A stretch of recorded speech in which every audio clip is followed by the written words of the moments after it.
We're live. Good morning, guys. Morning. Well, I'm happy to be joining you guys this morning. Looking forward to having a great conversation. So let's get to it. Let's get to it.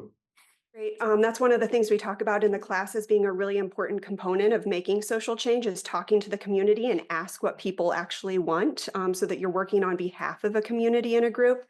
I'm wondering if you can talk just a little bit more about that in particular.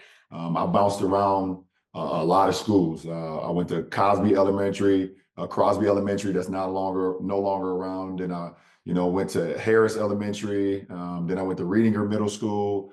Started at Perkins Middle School and then bounced around in so many different schools. And I had a pulse for what these kids go through, and the challenges and adversity that these kids go through, in public schools. So I knew that was a passion of mine. I knew that I felt and understood these kids that go through public schools and the system that is created. So I wanted to get into that system, get into these kids, and make more of a difference of what I and my friends went through when we were growing up and going through public schools. So it was something that I knew that I was passionate about and knew that I understood these kids and these families because I went through it all the way up until high school.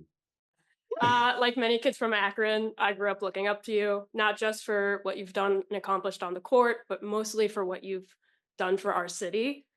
I was lucky enough to benefit from your early foundation work in 2009 with the bike-a-thons. And today, as a graduate student who has worked in advocacy and the nonprofit space, I still cite your leadership as a massive inspiration.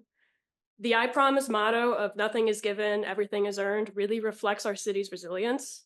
And you've built something that will last beyond your career. But long-term change also requires inspiring new leaders to continue the work. How do you think about passing the torch, whether it be to future generations of athletes, advocates, or Akronites, so that the impact you've made continues to grow beyond you?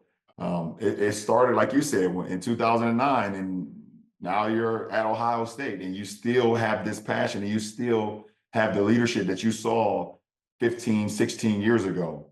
So it's living through you as well. So that's what we hope. We hope that everybody who's ever been a part of our community, either one of our community events or now that's a part of our family and friends, part of our community, that we're creating this generational change because it will last forever, as you mentioned in your question.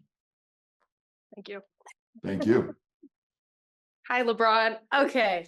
And so I always, growing up in public schools in Columbus that heavily mirror what public schools in Akron look like.